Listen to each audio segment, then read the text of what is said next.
OSS ఫర్టిలిటీలో అమ్మ నాన్నలకి personalise treatment ఇచ్చారు in the good hands of science. Mummy daddy అవ్వాలంటే OSS కి కాల్ చేయండి. బంగాళాఖాతంలో ఏర్పడిన అల్పపీడనం సిక్కోలు రైతుల నడ్డి విరిచింది. ఖరీఫ్ పంట చేతికొచ్చే సమయంలో అకాల వర్షానికి తీవ్రంగా నష్టపోయారు. పెట్టిన పెట్టుబడులంతా వర్షార్పణం కావడంతో రైతన్నలు తల్లడిల్లుతున్నారు.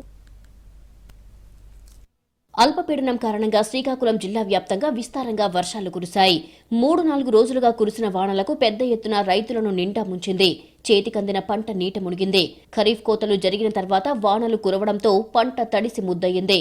విత్తనం నుంచి కోత వరకు పెట్టిన పెట్టుబడి వర్షాలకు దెబ్బతిందంటూ రైతులు గగ్గోలు పెడుతున్నారు. అయితే ప్రభుత్వం ఎంత ఇచ్చేస్తుంది, మాకు నష్టపరిహారం మాకు రావడం లేదు. ప్రతి సంవత్సరం ఏటి లేదు. వర్షాల వాళ్ళు పోతానే, ఎవరు పట్టించుకోవడం లేదు. ఏ నాయకులు పట్టించుకోలేదు. కింద సంవత్సరం ఎకరాకి ఇలా రాసుకొని వెళ్ళిపోవడం కానీ అప్పుడు మనకి ఇచ్చేసింది లేదు. కూలి పెట్టుబడి ఎక్కువైపోతుంది, రైతులకి ఏటి లేదు. అది ఏటంటే ఇలా టౌడు మాకు రైతులకి ఆదుకోవాలి కదా, అవులేనే సరే నాయకులు. ఉమ్మడి జిల్లాలో పెద్ద ఎత్తున వరి కోతలు జరిగాయి. కొన్ని చోట్ల పంట కుప్పలు వేసి ఉండగా మరికొన్ని చోట్ల కోత కోసి పొలాల్లోనే ఉండిపోయింది. ఇలా పొలాల్లో ఉండిన పంటంతా వర్షానికి పూర్తిగా దెబ్బతింది.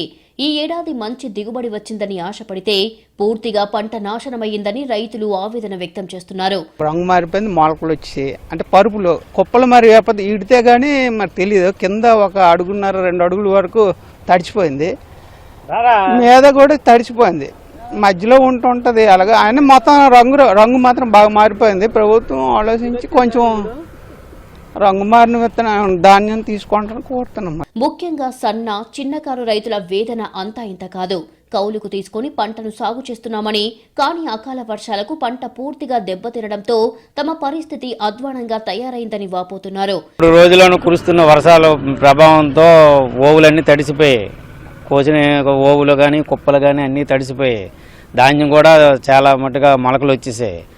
దాన్ని ఏదో ఒకటి పరిష్కారం గవర్నమెంట్ తీసుకుంటుందని ధాన్యాన్ని కూడా కొని మాకు ఏదో సహకారం అందిస్తుందని కోరుకుంటున్నాం. చాలా చోట్ల అమ్మకానికి సిద్ధంగా ఉన్న వరి పంట నీట మునిగి మెక్కలు వచ్చాయంటూ రైతులు ఆవేదన వ్యక్తం చేస్తున్నారు. కోసిన వరి పంట పొలాల్లోనే ఉండిపోవడంతో తీవ్రంగా నష్టపోయామంటున్నారు. వెంటనే అధికారులు పంట నష్టాన్ని అంచనా వేసి ఆర్థికంగా ఆదుకోవాలని కోరుతున్నారు.